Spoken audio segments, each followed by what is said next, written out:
गर्मियों में क्रोध और अनिद्रा से बचिए।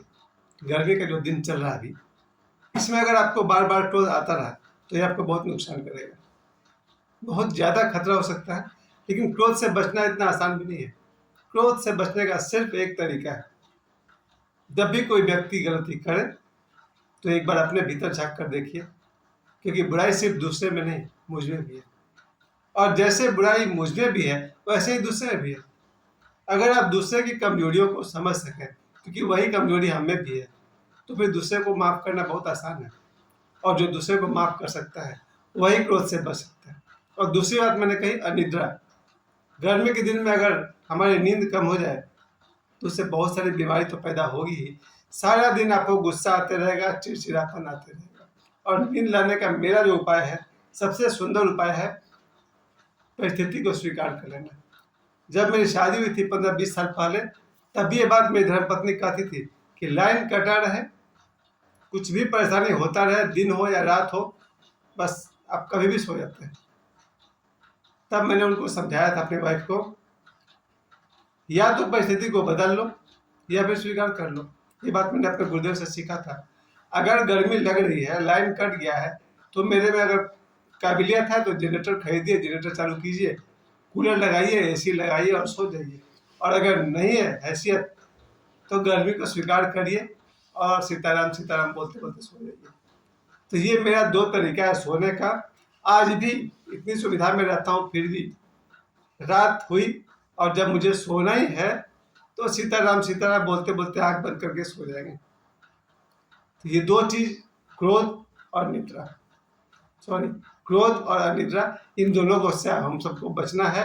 और क्रोध का सबसे बड़ा जो सबसे मुश्किल बात है वो ये है कि हमें अपने पर भी क्रोध आता है।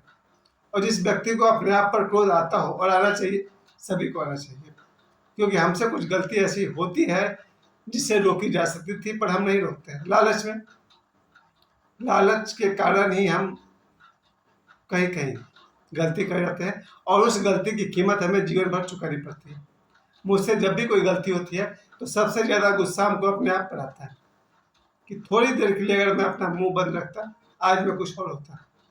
अपने ज़िंदगी में जो 1000 दुख हमने भोगे हैं, उसका कारण सिर्फ था मेरा बोलना। कुछ भी किसी को बोल दिए।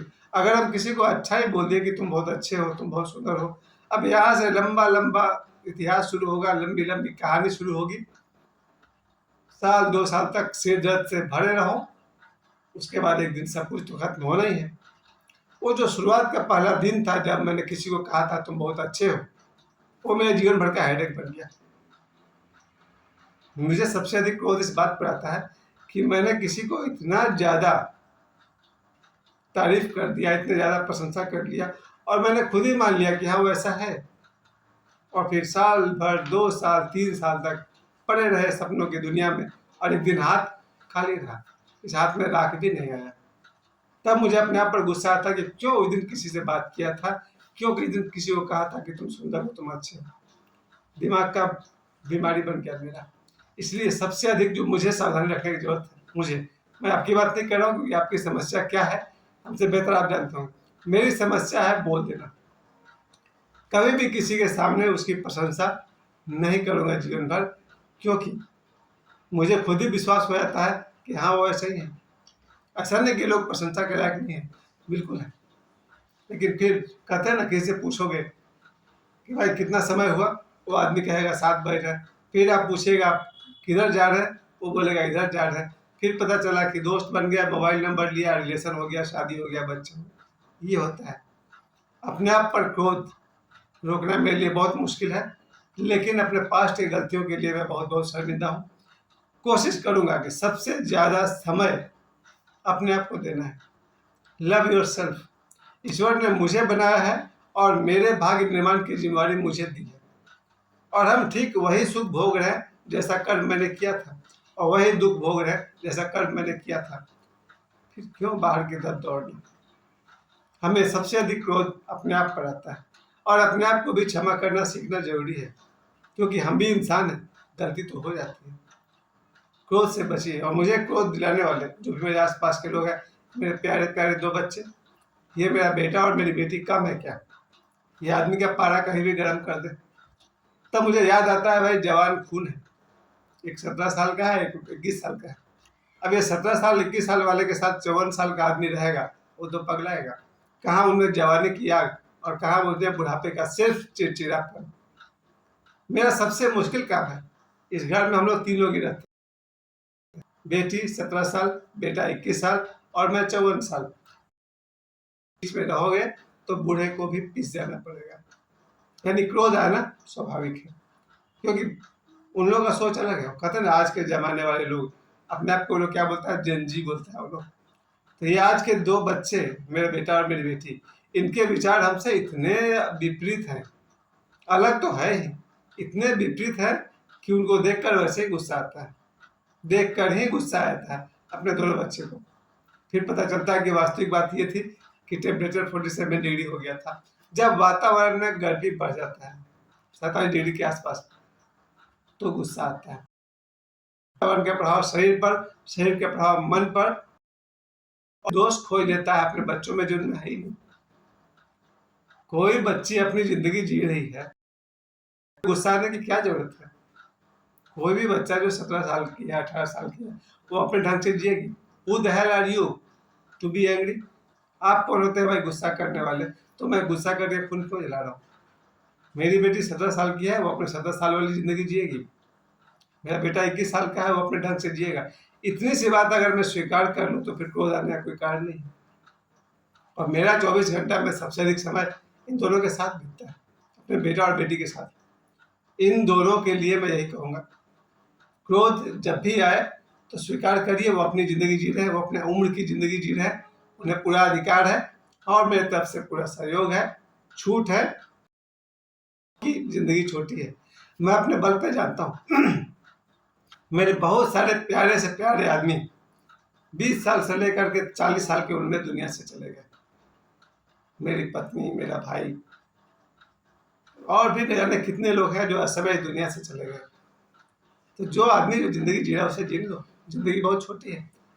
एक 20 साल की जिंदगी है, पता नहीं कब भगवान का बुलावा आ जाए। कल ही एक लड़का के बारे में पढ़ रहा था, सच्ची खबर थी, फेसबुक पर दिया था कि RS मोड़ कॉलेज के पास, गोविंदपुर के पास कोई बच्चा एग्जाम देने जा रहा था। दोपहर में उसका एग्जाम था, 2 बजे से 5 बजे तक।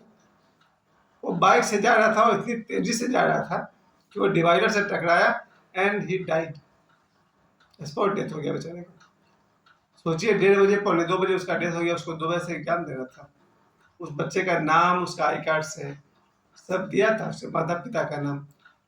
तो जब एक 20 साल का विद्यार्थी दुनिया से अचानक जा सकता है। मेरे एक और परम मित्र है, मेरे क्लासमेट है, पता चला वो भी 4-5 दिन पहले बेल के पेड़ पर से गिर गया है, कोमा में है, उनके सिर पर चोट लगी है, ब्लड क्लोटिंग हो गया, खून जम गया है, शायद PMCH में एडमिट है। मैं उनके पास जाना भूल जाता हूँ रोज रोज। एक 40 साल का आदमी, 40 नहीं मेरी उम्र के, अचानक किसी की जिंदगी में दुर्घटना घट जाए, इसलिए किसी के भी बात से नाराज होने से क्या फायदा। कोई भी व्यक्ति आज है, कल रहेगा, नहीं रहेगा क्या पता।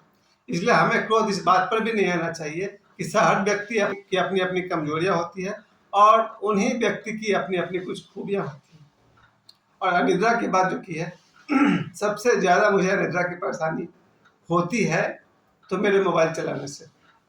10 बजे 11 बजे तक मोबाइल चल ही रहा। कल मैं सौभाग्य से 11 बजे के आसपास मोबाइल रख दिया और सो गया। सुबह तक मैं देखा तो मेरा मोबाइल ऑन था, हॉटस्पॉट चालू था, फुल साउंड भी था। खैर कोई बात नहीं, 11 बजे को सोया, सुबह 6 बजे तक सोया रह गया। अदरवाइज मेरा प्लान होता है 11 बज जाए टीवी स्विच ऑफ करो, मोबाइल को मैं बिल्कुल स्विच ऑफ करता हूँ। कोई आए कोई जाए, भैया मुझे अपना ध्यान रखना। और 11 बजे के बाद नींद आए या नींद नहीं आए, आंख बंद करके सीताराम सीताराम मन में बोलते जाना है।